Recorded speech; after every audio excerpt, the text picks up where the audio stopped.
What is going on, everybody? Happy Tuesday. Hopefully you're having an amazing week this week. Guys, I have an amazing treat for you today. If you're a painting company owner or if you own any home service company and you have struggled with training your people, taking them from good to great, you should stay tuned to this webinar. We have some amazing things to share with you guys. We have Luke Reynolds from All In Painting to the webinar today. Welcome to the webinar. How are you doing? Doing well. How are you doing, Ryan? I'm doing awesome, man.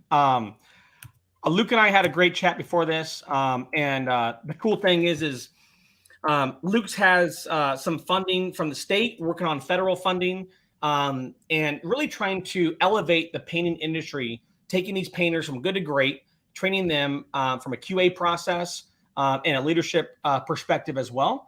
And if you are looking to train your painters, to train your team members to be A+ players in your company, this is the webinar for you guys. If you don't know who Luke is, Luke was speaking last week at the PCA, which was amazing. He's getting involved in there. But Luke is a 5th generation painter who founded All In Painting in 2016. 27 years of experience. And he really aims to change the stereotypes and build careers for those in the trades. Because a lot of times, I think in the 80s, 90s, and early 2000s, owning a painting company or owning a home service company was not very cool for some reason, right? In this country. And now it's cool, right? Now it's very cool to own a painting company, a home service company.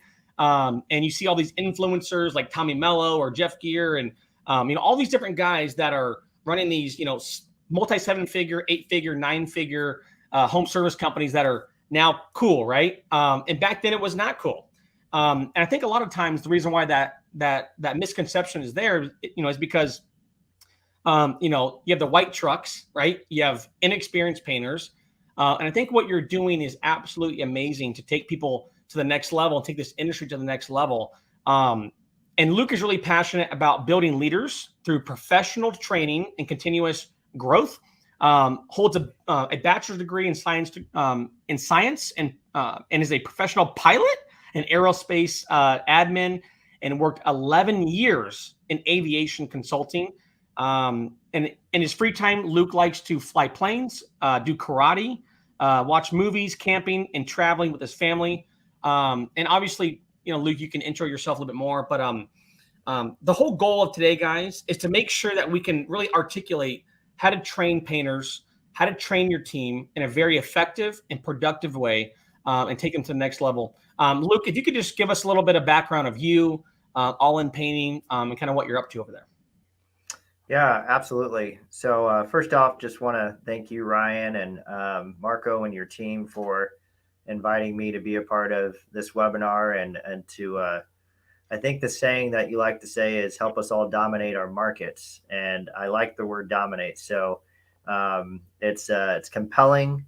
And it speaks to what I believe a lot of us who are listening to this or who are a part of the PCA, who are looking to make improvements in their marketing with Service Legend, like those are things that we're all trying to do is dominate and make improvements. So, as far as All In Painting and what's going on with us, we are heavily involved in residential repaint. We have 15 to 25 painters throughout the year. We just started a second location up in South Bend, and through the pandemic, I found, and I think many people have found that I hear this saying a lot of, I'd rather hire for attitude than someone who's seasoned, who's going to be stuck in their ways is what we hear. And that's kind of a common theme. And so, a few years ago, when we saw this labor shortage, I was looking at my business and saying, how are we going to get this work done if I want to hire for attitude? And there's this gap with skill and the shortage that we're seeing. So I'm looking forward to talking about that and more depth today. And really, one of the things I want to bring to the table, and you kind of mentioned it at the beginning, is I want you to see what it looks like from my perspective of what a training. This was my idea, I got to sit in on the brain mills at PCA, and I heard several amazing ways you can do training. And so the idea is just to kind of give you a vision of what that might look like, but don't think that this is what yours has to look like, because and so I really want to inspire you to get you thinking about how you can take steps. And that's really the whole point of this. At the end of the day, if you walk away with one more step of one more idea that you're going to do with your company to help elevate the trade, help elevate your business, and then make those improvements, that's what I'm hoping we all walk away with. Yeah, 100%. Just before we get into the slides, Luke, at Service Legend, all we talk about, our mantra is more profit, more freedom, more impact. It's hard to have more freedom or more impact without the profit first. That's why I put that first. You got to make money. You got to have profit so you can invest into a leadership team, develop a team to where you can have some freedom as an owner of a business. And once you have the profit, money, the freedom, which is your time to work on the business versus in the business, you get the opportunity to make an impact in your community, your personal life, your employees' life. So that's what we're talking about today, guys. Isaac, I see that you're here. He's excited, which is awesome. Yeah, your raps are pretty awesome, Luke. Your brand's pretty awesome. Thank you. I appreciate that. If you guys are live, post in the comments, #live. Let us know that you're here live with us. I see about 17 live here in our Facebook group, 16 now. Someone left. They don't like us. No. Okay, we got 17 back now. But we're live in the Painting Contractor Facebook group, on YouTube, my personal page, everywhere. So if you guys are live, posting comments, #live. If you're on the replay, put in comments, #replay. Most of our downloads come from Apple and Spotify. So if you're on Apple or Spotify, let us know that you're listening. Leave us a review, share the stream, the podcast, etc. We're going to post this as a podcast. So thank you guys for look, we got Brad Ellison, man. The legend, the myth. What's up, Brad? Okay, so without further ado, I know we have some actual topics to discover and to talk about here. And we're talking today, guys, about how to create a training program for your painting company. Luke, I'll hand it over to you and let you kind of share the knowledge and the expertise from your perspective. Awesome. Thank you, Ryan. I appreciate it. So I'm going to start off with my background. I want to to tell you about where I'm from and how I grew up and how I got here a little bit. So grew up in northern Indiana, born and raised in South Bend, grew up in a small town and moved around a little bit, actually graduated from Chesterton, which is in the region that you may hear, Northwest Indiana, one of our terms up there. And I want to talk about my dad a little bit too. As Ryan mentioned, I'm proud to be a 5th generation painter, but I had the opportunity to work with my dad in high school and in college, and he was a union painter, and it allowed me to see what training was, what on-the-job training was, what some of the criteria was, and what you're going to learn a little bit today is how I've incorporated that commercial union aspect into what I believe is a big need in the residential side, is some more structure and formality, and I'm going to talk a little bit about that. But my dad was a very hard worker. I would say most, in the union, one thing that's nice about the union, there's several things, but one thing that's really nice is he always had a pool of labor that he could pull from the union. And so if he got, a 4-month job that he wanted to crank out and less time or needed more manpower, he had the ability to pull from the union.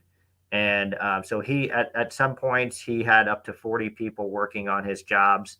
But primarily, I would say most of his jobs, he had anywhere from 2 to 6 guys working with him. So my dad was, very hardworking in that aspect. He taught me a lot about work ethic. And because he was more on the technical side than the business side, I got to learn a lot of that skill set. And but my dad was very much an entrepreneur. He loved business. He loved sales. And And I still get the opportunity every now and then to work with my dad, even though he's retired. So I graduated from Indiana State. So go Sycamores. You'll see behind me, I'm a, in Indiana, you're either Purdue or IU in some way, shape, or form. And Well, I was so I born am. in Lafayette. You know that, right? Yeah, that's right. I forgot about I was that. born in Lafayette. I'm sorry about Saturday. Go Boilermakers. All we're good at is basketball, nothing else. Yeah. So if you're not from Indiana, this is a big rival. I would say it's the biggest rival between college rivals, but you got the UNC and Duke people too that make some claims. So so I graduated in 2005, and that was like the year when everything started as an adult. I guess I was adulting at that point. Got my first job in aviation, got married. 5 years later, we started having kids.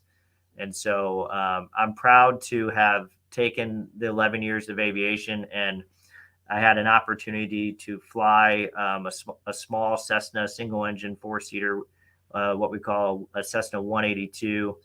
And I built up about 1,200 hours, 1,300 hours in light twin and small single engine aircraft. And during that time, I had the opportunity to visit a lot of communities. I would fly my boss around, fly myself around. And that is where I would say I picked up on what a corporate professional environment should look like. And I'll talk about that more today too, and because I really want to transfer some of that professionalism to our paint industry.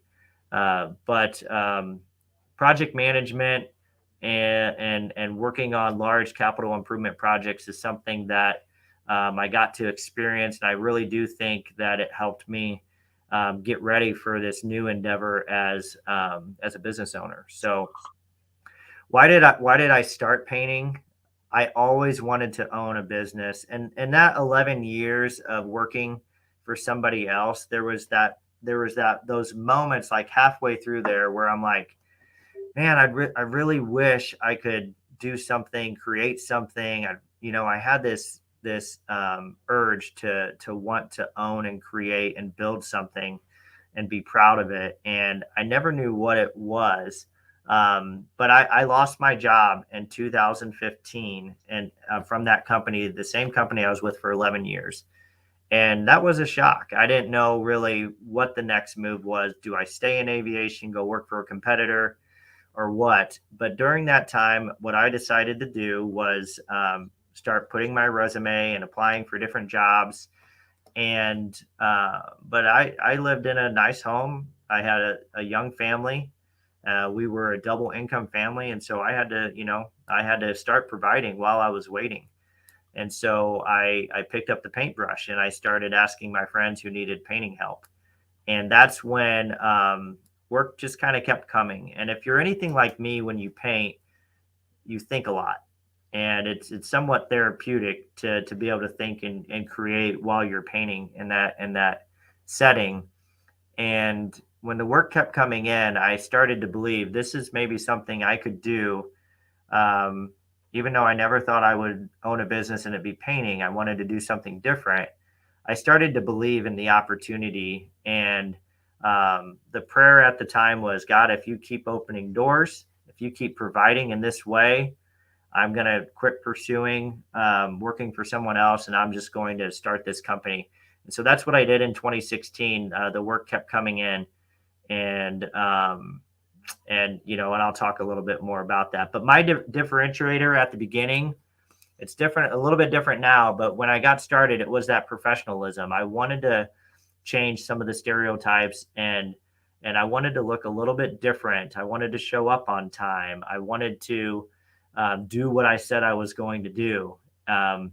And growing up in my 20s, I had a lot of people out to my house, and I never really enjoyed when let's say a cable guy or any other home service would give me this window. Yeah, I'll be there from 9 to 12. Yeah, I'll be there from 1 to 5. I'm like, what? Like, I got to go sit at home and wait for you to come. And so that was one of the first things that I tried to do as a professional was to set an exact time and show up at that time.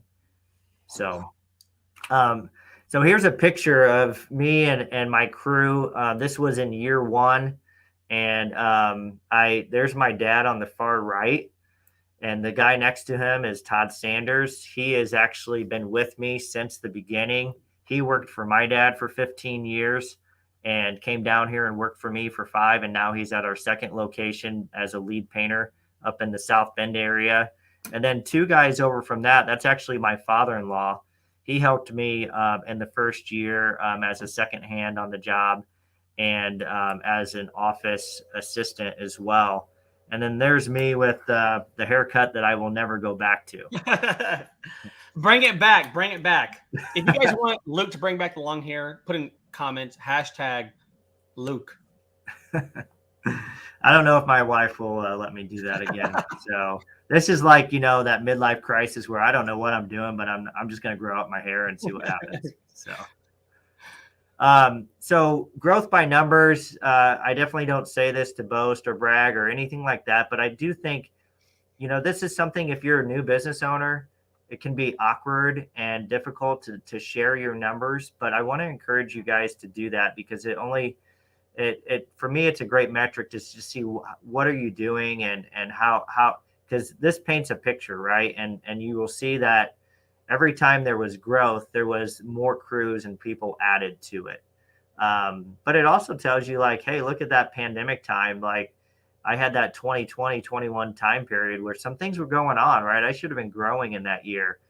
So it does really paint a picture and, and we can look at these years and see the challenges within those numbers. So it's just a little bit about our revenue growth over the years, and this was a couple years ago. Hey, Luke, we have one question here, just real quick. Yeah. Hi, Kaylin. So we typically, this is something I've learned over the years is less is more. And I would say I spent many years probably having anywhere from 3 to 5 painters on crews, just trying to keep people busy. But anymore today, it's 2 to 3. And if I can do it with 2, I like having 2. So right now we have 5 crews and about 14 feet on the street. So we are seeing that 2 to 3 right now. This is a picture from 2019, I believe, or maybe 2020. And this is after we went through a rebrand and got a good portion of all of our vehicles wrapped. And if anyone wants to do a picture at this, go to your local high school, use the band tower if you have a relationship with the school or someone there. And it was a lot of fun. I just had the same lady who did our logo. I had her create this image of nature in the background. I'm from Greenwood, so I kind of wanted it to be green. But in the back, we have our painters, and in the front was our office and sales team. So today, what I want to go through is I kind of want to take you through this journey of why training. I want to tell you about the programs we have. I want to tell you a story about Fatima. She is one of our rock stars here at All In Painting. I'm going to talk about apprenticeship certification. And let me see. I can put that back on. There we go. Want to talk about grant money that may be available in your state to help you out. And then if you're anything like me, I procrastinated for years about training. So I want to talk about how to get out of the procrastination state. And then, engagement in a classroom can be very difficult for somebody who didn't want to go to college and paint instead. So I want to talk about that. And then just leave you with a little bit of reflection and inspiration at the end, and we'll open it up for questions.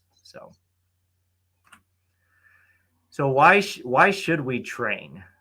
And here's a list. When I hire and recruit, you want to have a value proposition, and we talked about that at the PCA in a panel that I was on. And this is this is where I see people light up a little bit when they know that we're going to invest time and energy into them. Also, from a cultural standpoint, mixing it up, taking people from out in the field, bringing them in, it's going to develop a different type of culture. I also use my training to talk about leadership and why we do what we do. I talk about our core values in our training. And then we have career development. We want to get people faster to where they want to go. And that's leading to these other things, which is production improvement. It's mitigating your risk. My prep and protection in-house training program, we talk about disasters. I talk about a roof that I had to replace to some extent because it got overspray on it. And I share these things because I want to mitigate the risk from happening again. And so we want to train to get people to paint faster, to mitigate risk. And then ultimately what I've seen is better retention over the years. And I don't have any metrics to that, but I just know it's much better. And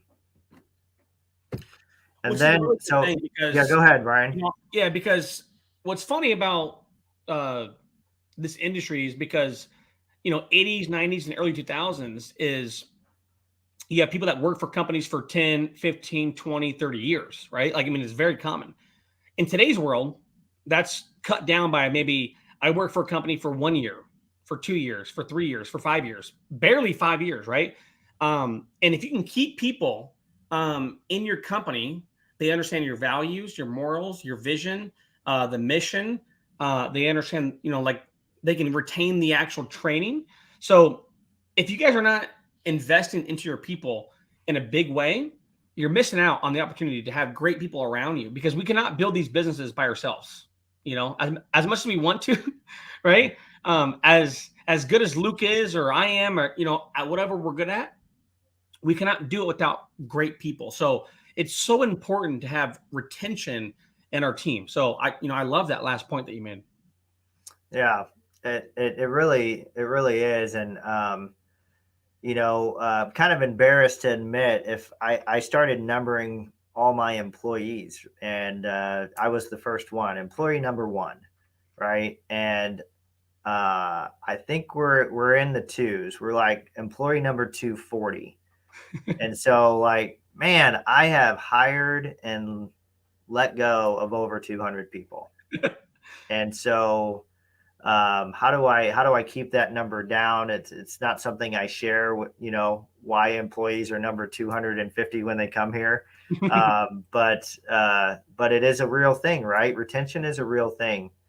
So here is two of our in-house training programs that we currently offer that I'm going to talk about. One is called the Prep and Protection. And that's a 20-hour course that we do. And then the other one is the crew leading training course. And that one is a little bit more on the job than what Prep and Protection is. And I'm going to talk about the differences between those two. But in this picture that you see here, that is my Graco representative that is up talking. To his right, our left, that is my Sherwin-Williams sales rep. And I'm going to talk a little bit about Fatima, because she is right there in the front with the green hoodie on that you'll see. And this is really what it looks like when we're doing training, and I'll get more into that. So Prep and Protection, what it is it's 6 weeks that I take. I think 1 year I took 3 different groups through this 6-week course. At one time I crammed it all together and I did a workshop over 2-3 days. So I say that all because we're all going to want to create something that's a little bit different and do something at a different pace. So what I did is on Thursdays, I would pull roughly about 5 to 8 people from the field. And it was mandatory, required to come to the office, and we would go through 6 different topics from 2:30 in the afternoon to 5:30. Sometimes we'd be done a little bit later or a little bit earlier, but I always gave myself plenty of time. And I also, during those 6 weeks going on, I had one of my PMs that I promoted to project manager, and I had identified that he was really good and had a passion for training, and he wanted to help. And so I gave him two hats, and I know in small business, we all wear multiple hats. So I gave my project manager the title of PM and lead trainer. And so I was asking him to identify the people that are in this course to go when you're PMing these jobs, go and identify who the individuals are that need training, clock out of the project, and spend a little bit of time of talking about what it is that you see they need to work on. And so that was a little bit of the flow. But what it looked like in the classroom was a classroom style with a hands-on training approach, and then we'd have quiz questions at the end. And then, so I would take half, so if we have a 3-hour block, I'm going to take half the time with one of the vendors talking. You see, from 30 to 60 minutes. It would vary depending on the vendor. And then I would actually get up and take what the vendor was saying and make it we just learned about all this information from, let's say, 3M, who's got 20 plus different styles of tapes. Yeah. But what are the 4 tapes that I use, and why do I use these tapes?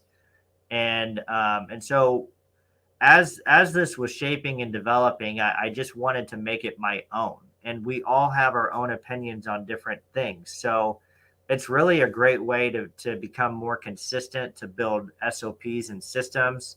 So when you're doing this training, think about shaping your company and the technicalities of it and improving. And that's what I was learning from these vendors coming in, like, oh, wow, I think I could use that tape. So I think when I started putting this together, I maybe had 2 tapes, white and blue. But now I have 4. I have white, blue, orange, and purple. So I'm growing and learning as well in these situations. But after we did the classroom style, what we did is we had stations set up to actually practice. So, for example, with 3M, we would get out the hand masker and we would teach them how to load it. We would take a window or a door frame or a baseboard, and we would start working with them on setting up a hand masker. And we had stations set up, and Martin, my project manager, lead trainer, would take time to show them how he does it, tricks of the trade, and then we would let them practice and do that for a half of that portion. If you were at the PCA Expo, you heard a lot about the video training with Julie Ethan, and we incorporated those into our training. Honestly, we're trying to, we'll talk about the engagement level, but a video is a good break from hearing someone like me who might be somewhat monotone, and I don't know how many jokes I crack, during it. And a lot of times when I look out at the guys who I'm talking to, I get this blank stare. So finding a way to do this piece, some way to keep engagement through like a PCA video on that same topic is a good way you really got to keep these things moving. And that's why it wasn't just, hey, watch this PCA video and get back to me. Let me know what you learned. Hey, if that's all you have time for, that's great. But I really tried to break this up in such a way where 3 hours could be impactful. 2 or 3 different people talking, right? Getting up out of your seat, watching a video, having the demonstration pass tape around. So each one of these vendors were incorporated into that. And then at the end, I wanted to make sure that they were understanding what we wanted them to get out of each setting. So we would have a quiz. And at the very end, we had a full out quiz with a certification. So any questions? I'd like to stop here just to see if anyone has any questions about this particular in-house training program. Yeah, guys, any questions, put them in the comments right there. We are live on YouTube, the Painting Contractor Facebook group, Service Legend Facebook group, my personals. So any questions, put them in the comments, whether it's now or at the end here. Because what's crazy about all of this too, Luke, is I think we have forgotten a little bit about training and developing people in our businesses, whether it's marketing companies or painting or HVAC or whatever it is. We've forgotten this concept of taking good people and making them great. And I feel like it's our duty as the leaders to do that, and not.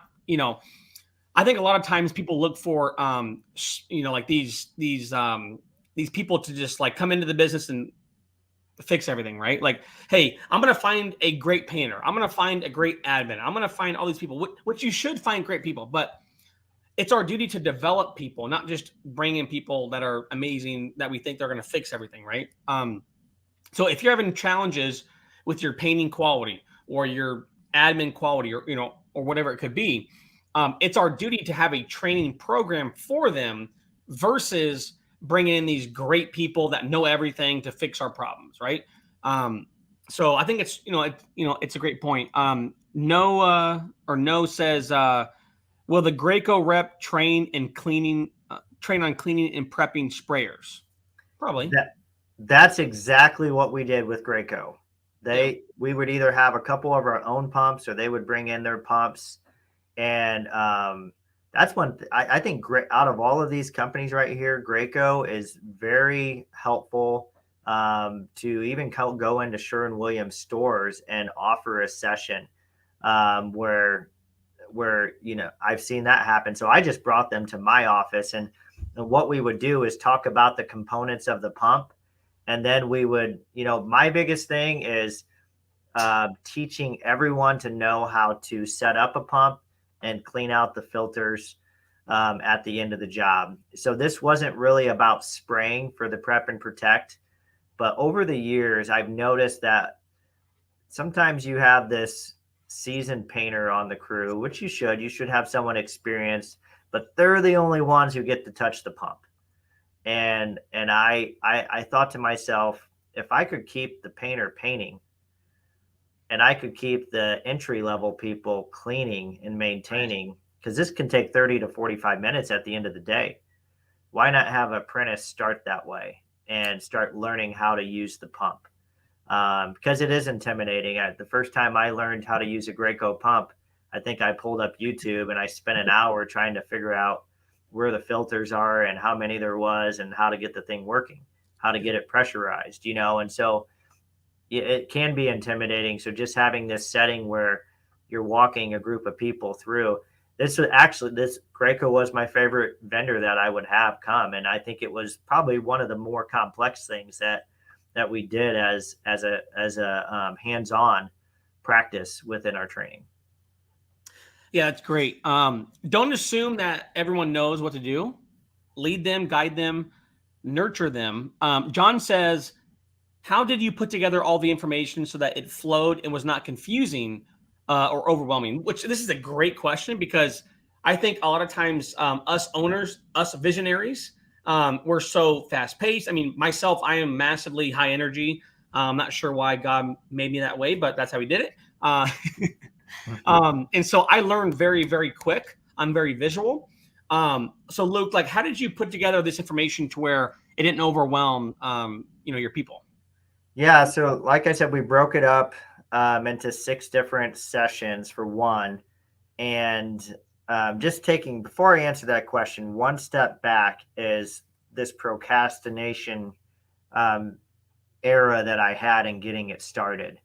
And Sherwin-Williams came to me, and if you work with Sherwin-Williams, you might know their culture, and they're always looking for value add services, right? Because paint can be priced at one price, but how can they really help you grow your business? And so Brad Perot, who was the district manager in Indy and now is out in Seattle, he came to me and said, Luke, we want to add value to your company. I'm like, man, I am just struggling right now getting this training program. I need to train. I don't have the time to do it. I feel like it's going to be really expensive. And he's like, well, what is your struggle? I'm like, just sitting down and putting it on black and white and putting together a table of contents. That's where I'm at. Like, how do I go about that? And he's like, we're going to do that for you. I'm like, really? So he tasked it to my sales rep, and she's like, Luke, we want to get these different vendors to come in, and I'm going to get PowerPoint presentations from each vendor. We're going to have them come in. And so then I sat down and we really just started to create this structure to it. So it started with Sherwin-Williams getting other vendors involved and them sharing with me what they wanted to talk about. I watched what was put together, and then I said, okay, well, this is all great. It's a little bit much. How do I use this information? What do I do within my company? And that's how I was able to make it my own. I had other people tell me what they were doing, and so, like, I mean, I could send you everything that I have, right? And you'd be like, great, I got something, but it's not going to be your own. It's not going to be what you want to do with your company. And so that was one way that I broke it up. The other way was, it's kind of like SOPs. I think to sit down and create all of your SOPs in 1 month would be a horrendous task and very difficult to do. Yeah. And so as things pop up in the field, whether it's SOPs that you need to create, whatever challenge that is at the moment, train around that, create an SOP around that, because then you're talking about maybe 1 or 2 hours a month. And so, and if you do this over time, like this took me, this process, once we started, probably took 3 to 4 months to get the first vendor to come. And so it was just a little bit at a time. And even when I talk about the 6 week of courses, I didn't have all 6 weeks done. I put it on the calendar. I got ready for the first one. And then next week I had to get ready for the next one, so, just like this presentation here that I'm doing today, I've never done this presentation before, but when Ryan came to me, I'm like, okay, well, this is an opportunity to develop something and talk about it. Right. So I would make it easy for you and not try to create the whole thing at once. Yeah. Great advice, man. Great advice. Any other questions? Didn't look at any more questions, but Kaylin mentioned that Graco has some videos on their website, which is good. Obviously, as a leader, you should find resources that are free, of course, that you can access and just provide resources for your team.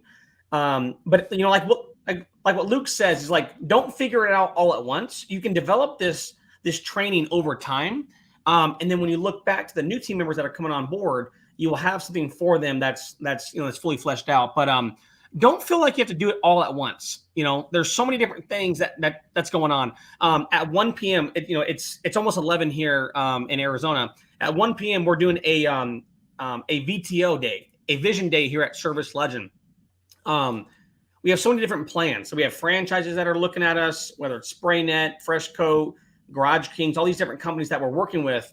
And it takes time to develop all of these different things. So don't feel like you have to do it all at once. Develop every system, every SOP, every policy, every training program or topic all at once. It's okay to do it over time, especially as you're growing. If you're Coca-Cola, or if you're, if you're Costco, you've been in business for XYZ amount of time, you have all these employees, you've got it dialed in, right? But our duty as leaders in a small business is to develop the training and to make it very impactful. But it takes time, guys. So don't feel overwhelmed to do it over a day or over 2 days or a week. Do it more productively and efficiently, which that takes time. Anything worth anything takes a little bit of time. So I love that point, man. Awesome. All right. So here I mentioned we use PCA videos. I think you might know this guy, right? And so this is me trying to break it up and do something different. The other thing I'll point out about this picture is the guy on the left. That's Todd Sanders, and he I had him go through our prep and protection, because why? Did he really need to learn all of these things? Probably not. But guess what? He could either back me or he could offer new critiques. I also empowered him to help me do the training when we were doing the staging, to walk around and work with the guys. And so that's something to point out. You can see there in front of the guys, there's a table, and this was our 3M day. And so I pulled up a PCA video that was talking about taping and masking. 3M came in, and they talked about some of their patch repair, some of their sponges, some of their plastics, their hand masker, their tapes. And that's what we did for our training that day. And there's a lot of things on that table that I didn't even use. But again, I took what I wanted to and said, hey, this is all great, but this is what we're primarily working with. And then they kind of knew, okay, great, that's what we work with. Here's another video. This was when we were going through the wall repair portion. 3M had this pretty unique technology with how to, and put in a piece of fiber mesh plastic, and it sticks up against the other side of the wall. I don't think we've ever used that thing, but it was cool to learn about it and to see what was out there to offer. But the concept was the same. I also want you to notice something around the TVs, and we have this in our training room. These are our core values, and there's not too many meetings that go by in our office where we don't talk about core values. And so the other part of your training is to continue to talk about your mission, your vision, your core values every time you get together. I'm not going to go through all 6 of them every time. But I am going to try to incorporate that into my training so that I'm building that culture and foundation of the company. This is on the left. You can see I just went back into my shop area and we pounded some holes into the wall. We created boxes and said, okay, now go patch, right? My landlord really didn't mind if I did this as long as I fixed it. And then on the right here, this was a workshop we did in St. Louis. We were teaching them how to tape off for spraying kitchen cabinet boxes. And so this was an exercise that we did there. Also, too, you guys can record all of these different sessions, So like you can record all these sessions and then put them in something like Teachable or Training. What's it called? I think it's called Trainual. There's Teachable. We use Teachable here at Service Legend. As you guys are doing all of these different things, you could just record them, like hire a videographer, photographer, whatever. Record them. You can upload them as trainings for quarterly training or new team members, etc. Nothing's better than in person on the site training like this. But I think it's so important to record these different activities for future people or for future training as well. So just a little tip for you guys. Absolutely. There's a 3M rep. What he would do is he would simply talk about each tape and then he'd pass it around the room. So this guy on the right is looking at the purple delicate tape and they're talking about feel the adhesive of each one of these. How often do the guys have time to look at 20 different types of tapes and feel the adhesive difference and understand the purpose behind each one? Again, this was a time where I was just the facilitator. I wasn't the subject matter expert. I brought somebody in. And 3M and all these vendors that I've talked about, they will do this for free. Here's talking about some tips and tricks of how to work with rosin paper and how to cut it. And that's Martin on the left. He is my project manager and lead trainer who really loves to help people out and show them things that he's learned over the years. So I'm going to shift to our crew leader training. I will say that this one isn't as developed as our prep and protection. But we have promoted many people over the years to become crew leaders. And so we really, what we've done is we've taken three different sessions, and they're about 2 hours each. And these are the things that we talk about for, this is where you start talking about your systems that they need to know how to use.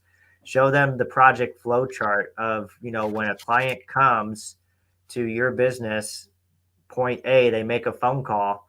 How does that baton get passed throughout the company? And so we share with them the whole project flow, how to order paint, we talk about job sequencing and what our expectations are, and these other things that I'm mentioning here. Now, the thing that I want to point out is that I don't have very many crew leaders in my company that are seasoned painters. Mm. I have about the same amount of crew leaders as I have seasoned painters. But my seasoned painters, they typically have either ran their own business, they've led before, but they are in a space where they just want to come to the job and be the expert. And so, what I've realized, and a lot of people have called me crazy over the years, it works. I take some high performer 20-year-old who wants to grow and lead, and I pair them with a seasoned painter who does not want to pick up the paint. They don't want to deal with the employees. They don't want to deal with the clients, Mm-hmm. but they want to grow. They want to make more money and improve at a faster pace than what, maybe a traditional old school path would be for a painter to have 10 years experience. Then you can run my job. I don't that in today's environment, I haven't found success with that. Mm-hmm. So, um, this is how this is how we get them ready. We pull them in and we do the crew leadership training. But a lot of it is our up and coming crew leaders. When we take them through the training, we also pair them with another crew leader, and so they're learning. They're doing a lot of job shadowing. The actual crew leader is delegating and having them start to do parts of the process that a crew leader needs to do. And so there is a lot of shadowing that we do with the crew leader.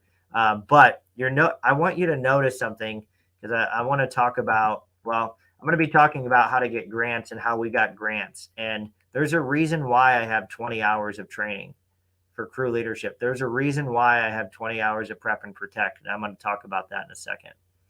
But first, I want to talk about Fatima. So this is one of those stories that I'm talking about where Fatima came from a restaurant industry. Her parents were entrepreneurs, had their own restaurant, and she came in her early 20s to me, and she didn't want to work with her parents anymore. She wanted to be a painter. So I'm like, great. So we signed her up as an apprentice, which for us, that is just that title is what we use for an entry-level painter. After about 2 months, she was that type of person that showed up every day. She worked hard. She didn't know anything about painting, but she had drive. And I think that came from her parents being entrepreneurs and business owners. And within 2 months, she was promoted to crew leader, and she served in that crew leader position for an entire year. So during that time as a crew leader, that's when I took her through prep and protect. Right. She had already, I think when she was doing that, she had already been with the company for like 6 months.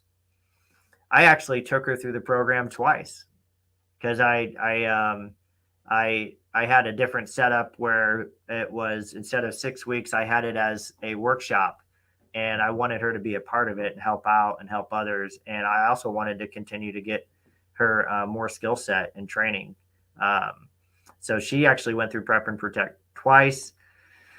She got their certificate. She got a pay raise, and I'll talk about the pay raise later. But and then we did the crew leader training, and now she is a project manager for me. She's been doing that for 6 months. Our project managers are actually estimators, so they go on about 10 estimates a week, and then they show up to the job that they sold. They make a point to be there at the beginning and the end if possible. Sales is still the number one priority, so it is a balancing act. But she's doing a phenomenal job. I think she sold $80,000 this month already in sales, and this is what I'm talking about. This is what we want to do. We want to get people that are eager to learn in these high level positions, give them the training that they need to have, because she went from making $14 or $15 an hour when she started a couple of years ago, and I think her salary potential is $65,000 to $80,000 this year. And that's my purpose and why right there, is taking somebody and helping them make advancements for financial stability, which is one of our core values, which impacts their family. It impacts my family. And it's a beautiful thing. So I got this crazy idea that why does the union have an apprenticeship program, but residential repaint does not? I'll kind of open that up. Does anyone have an answer for that? Because I'm trying to learn. Does anyone know why residential repaint does not have an apprenticeship program in this in our country? And I don't know. I don't understand this, and this is what I'm trying to solve and create. Yeah. Also, I'm curious, guys. I was muted because I have my my landscapers over here making a lot of noise. But in your different cities or states, is there a training program that's granted by the state to train your painters? Right? Is that in place? Because the union, a lot of guys go back to the union, right? Whether it's painting or different industries, right? Whether it's there's a lot of painting in water tanks, all these different things. And I'm very curious about that. Doug says, let's see, I'll put him up here. Yep. Trade school, which I know that's what you're about to get into, is how come we don't just create a trade school for painting companies to get entered into All In Painting, to Nick Slavic's company, to Paris Painting, right? To Cardinal Concrete Coatings, to Premium Painting, all these different things. Yeah, Caitlin has a good point. It's not needed federally. It's a good point. No, I'm not sure if I'm pronouncing your name right. No, he's been looking for one. Can't find one in Kansas City. A community college support certificates, 100%. And really, I know that's what you're up to, is really developing all of that in Indiana. And I think what you're doing is very innovative, and you are really blazing the trail here in this industry. And so maybe you can speak to that a little bit. But I know you got some state grants, and you're working on federal grants. Just real quick before you go on, real quick, like, just why is this so important to you? Like, why don't you just go buy a boat, do your own thing, enjoy yourself? Why is this so important to you to give back to this industry, man? Well, for one, I think the technical training is a need, and it's going to benefit my business, right? All this in-house training, all of this types of training is going to improve production. It's going to get people faster to where they want to go, ultimately impacting how my business is going to operate efficiently and effectively and to grow as well. So that's one reason. And that's kind of like how it started for me, was like, man, I can't find skilled people. But then it became about, my purpose and why, and how I want to make an impact and a dent within our industry. As being a fifth generation painter, my whole family line has gone through the paint industry. And so what can I do to improve the industry as a whole? And this is just something that I found myself very passionate about, was training and passion. Passion comes from pain. Yeah. And when I was 11 years in that aviation industry, one of the things that really got to me and made me want to leave the industry was that the company I was working with was not growing. And if the company wasn't growing, the only way I could grow is if somebody left and I took their position, which was very slow and stagnant, or I had to jump ship and go work for another company that gave me a bigger opportunity. Yeah. And I spent a lot of pain thinking about that. Why can't I get promoted? I've been here for 5, 6, 7 years. Like, when am I going to be able to be the next step up in the career path? And so I made a vow that when I start a paint company, I never want to be stagnant. One of our core values is growth. And that's why I always want to be growing, so that people can have an opportunity to take faster steps. And so I turned that pain into passion of mine. And then why not just help my company? Why not help other companies? And so I started to dive into what I could do from an apprenticeship standpoint, a real apprenticeship. We all call apprenticeship, I think, different things. And I found out, wow, there's a lot of red tape here. And I got plugged in and into the state of Indiana, and I hired a course developer, and we started looking at this and understanding it. And another thing I noticed is why do we have to have a 4-year apprenticeship program with the union? That is god awful long. 4 years? That's a college degree. Why do you need 4 years? Because I saw someone straight out of high school within 2 months cutting in straight lines on a ceiling when he was cutting in the wall. Why do I need 4 years before he can be a journeyman?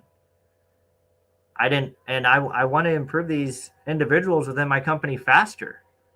How do I get them this training? And so the reason it's 2.5 years, because that's all the state of Indiana would let me diminish it by. I would have made it 1 year, but they told me no. So I'm up against some red tape here, right? And the same thing came against with classroom hours. Well, Luke, you can't have 20 hours, 40 hours of training. You got to have 190. I'm like, okay, well, let me figure out how to spread this thing out and make that much content, which is a challenge. And then you had to have the on-the-job experience. So basically, if somebody works for 2.5 years, if you do the math, it's about $4,500 or 4,500 hours of on-the-job training. So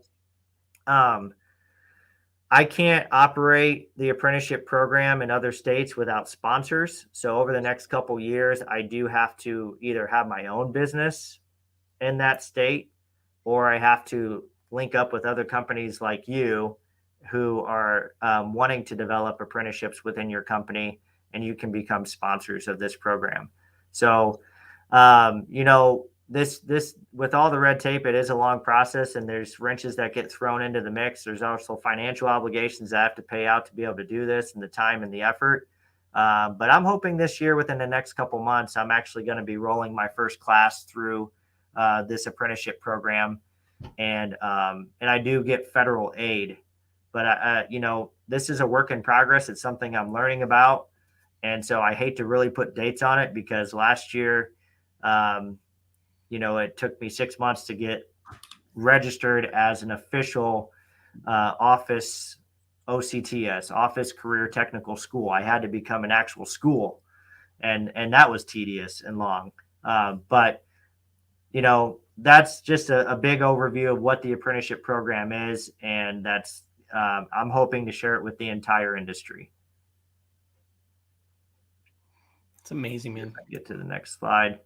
So grant money. Last year, I got $30,000 for doing 40 hours. Really, you saw that: 20 for prep and protect, 20 for crew leader. My state requires 40 hours of training. If I keep those employees for 6 months after that training starts, and I give them at least a 3% raise, I get $3,000 per employee. So last year, I was able to train 10 people in that 40 hours, and I reached that criteria, and they gave me a $30,000 grant. This year, I got awarded another $30,000. I just have to do the training first, and then they already sent me the direct deposit form. So all I got to do is train people for 40 hours, and I get $3,000 per employee. Which is crazy, right? Which is crazy. We all should train our people, but to get paid to do it, and that's like a icing on the cake. But I mean, it's more important to train people, but it's pretty incredible, man. And obviously, this is available in your state, so just incredible, man. Yeah, it's my understanding that every state operates a little bit different. I do think they're using federal dollars and state dollars combined. Don't quote me on that. Yeah. And so everyone has their own program. All I would say is go to your state website, search employee training, search grants, and you should be able to read the fine blueprint. Start talking to that representative who's running the program. My state has been extremely helpful. It's somewhat confusing, and I ask myself, why am I going through this red tape? But just be patient. Try to do what they say, and I think everyone could take advantage of this. There was money that they didn't use up in my state last year. Wow. So which I'm not really even I wasn't supposed to be eligible this year because they wanted to take care of people who haven't gotten this before. But guess what? There's not enough people and there's enough money.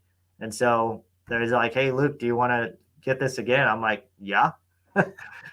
So I'm building my in-house training around this program so that I can be eligible to receive the money. It's amazing, man. And I know Kaylin said something here. It's probably to be a part of the workforce training program that has federal and state funding available. Is that true?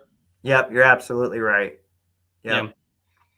And Kaylin and her husband Tim were on the panel for Fix My Business residential version last week that I was on. And these folks are amazing. So go give them a follow. I think their company is Ripcord Painting. Go give them a follow. They're doing some great work over there as well. So I think we hit on some of this already. Making time to create a plan. And like I said, it comes in all different shapes and sizes. I like my operations manager to have a 10-minute segment at every weekly operations meeting. What is the hot topic and challenge? This week I had a challenge. I had 23 gallons of paint ordered on a job site at the beginning of the job, the total quantity. And I know I've talked about don't order 100% of the paint at the beginning, especially of a job that's going to have over 10, 15 gallons. Because what if I don't need all of that? And it happened, right? So we have an ops meeting this Friday, and you bet your buttons, that's what I'm talking about. So I'm going to create training around how to order paint and what are my expectations of it so that we're mitigating that risk of overbuying for paint. So that could be a starting point for you. A lot of times we talk about, well, I don't have time to train and I need my guys productive in the field. Or maybe one of your crew leaders or your production manager is saying, I don't want this to go towards my job. Well, give them a billing category on the clock in, clock out app that is for training. Clock out of the job and clock into training. What does that do? Maybe it extends that project a little bit. I don't think 1 or 2 hours is going to make a big impact on when that project gets done. But sometimes we get so eager to finish these jobs so fast that we don't take time to mitigate risk. So that's another easy way is designate somebody, somebody within the crew to identify who needs training and what it's going to be that month. So we talked about leveraging our vendors and making it your own and being in the moment of what your company needs the most. How to keep it engaged, make it fun. When I was doing this in the office, my operations manager, he was always within an earshot nearby when the training was going on, and he didn't know anything about painting. He's more of a leader. And I would call him in at the end and say, hey, Brett, I need you to answer these questions. And it was surprising. He actually, without going through the training, he would get like over half of them right. So just making it fun and poking at one of the leaders in the company, where the apprentices know more than the leadership of our company. Using the PCA, just to kind of reiterate, bringing in subject matter experts, have snacks and drinks, right? They just came in off the field for me. So like, I want to give them something to drink and something to eat. Being a good host, taking breaks, right? 3 hours is a long time. Make sure you're taking breaks. Incorporate as much as possible. And honestly, it can be a lot easier to put it all on a slide, and that can take most of the time. But that is not what the painters want. So you really need to try to find ways to really do the hands-on component, and as much as possible, the more the better. The quizzes, another way to keep engagement. Tell them there's going to be a quiz, to take notes, give them pointers. Pretend that you're back in high school in some way, shape, or form. Make it part of the normal workday. It's required. I don't give them an option. You're required to train. I'm going to pay you. This is where you show up at 3 o'clock on Thursdays. I tried to make it Saturdays. I tried to let them choose if they wanted to do it. Sometimes you really have to pull them in and make them do it. Yeah. And if they don't want to be there, they're probably not a good culture fit. But I know that if you make it fun, they're going to enjoy it and they're going to see the benefit. Because at the end they get a certificate and they get a 10% pay increase. So who isn't going to want that? I've had Also, people. too, A players always want to train. Like any A player that I've had, Luke or myself being A players for companies and starting our own companies. The thing I want to add to what you're saying, because it's absolutely amazing, is A players always want to learn more. They want to get paid more. They want to learn more. They want more responsibility. And so that's a good indicator of an A player is somebody that's like, hey, I am down. I'm ready to go. Learn more, teach me more. I'm ready to grow. So just I would say it's a good indicator of an A player if they're very voluntarial Right. of training. Some of these things are common sense, but I think it definitely makes a point to bring it up. Just again, I'm trying to get everyone in this webinar thinking about how to facilitate this. How do I do this on my own? And so take what you like, delete the stuff you don't like, because I really want you to make it your own. So I'm going to kind of wrap up here with one of my favorite quotes by Naveen Jain, who is an entrepreneur, billionaire. And he says, success is not about how much money we have in the bank, but it's about how many people's lives we have impacted through it. Success is experience when we do things which are never done before. So I would bet that most of us in this room are visionaries. And I would bet that some of us have some fears that, well, why should I do this? It's already been done before.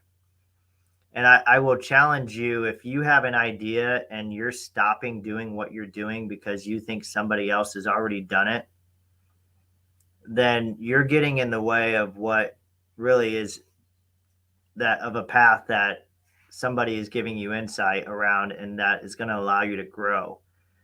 How many coffee shops are within a 10-mile radius?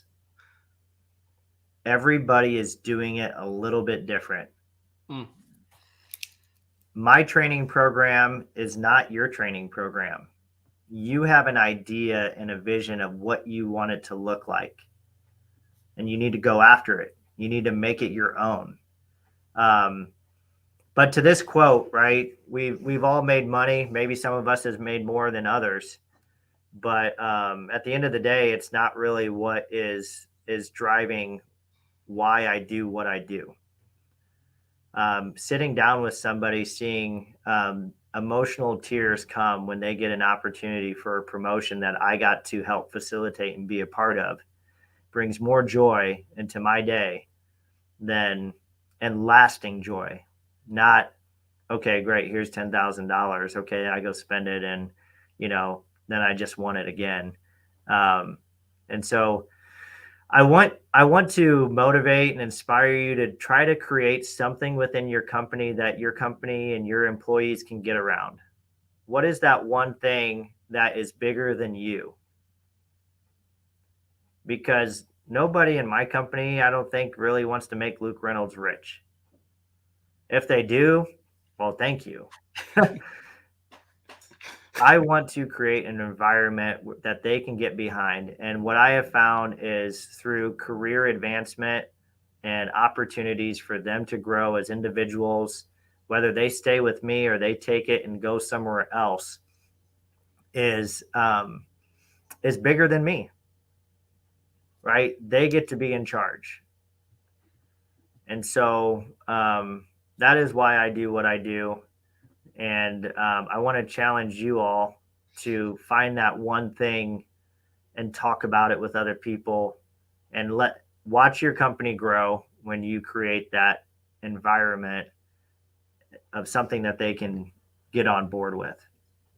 Because it's not going to be about you getting richer. So where do you start? You already did. You came here. You listened to this. You're starting to think about ideas. And I would encourage you, we talk about all these different sizes of training and different types of training. Just put it on the calendar. If it's 30 minutes, if it's 1 hour, most of the things that I want to do in life, I'm typically procrastinating on. I have an idea. I don't even write it down. Write it down. Start small. And that really opens it up to any questions that you all have. Yeah, it's amazing. Guys, if you're here live with us, put some questions in the comments. If you're on replay or on Apple or Spotify, go into either the Service Legend Facebook group or the Painting Contractor Facebook group and put your questions in there. Myself or Luke, we're more than willing to come back in, answer questions on Facebook. Also too, if you have a painting company in any state in this country and you're interested in any of this, reach out to Luke on Facebook via email. Luke is super open to answer any questions and help maybe facilitate your training program, whether it's grants in your state, in your company. He's trying to do this across the country and really take this industry to the next level. Jason Paris, the former chair, now I say former chair because Nick Slavic is the chair now, but Jason always talked about this evolution and this renaissance of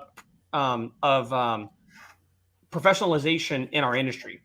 And it's guys like Luke that are really spearheading that on the ground floor. So I would really challenge you and encourage you to be a part of this whole movement. Don't get left in the dust. Be a part of this movement. We got some thank yous here. We do have a question here as well. Kaylin says, it is a rotating program. Does your workforce jump in where you're at, or do they wait until the beginning of the next training? Great question. Yeah, good question.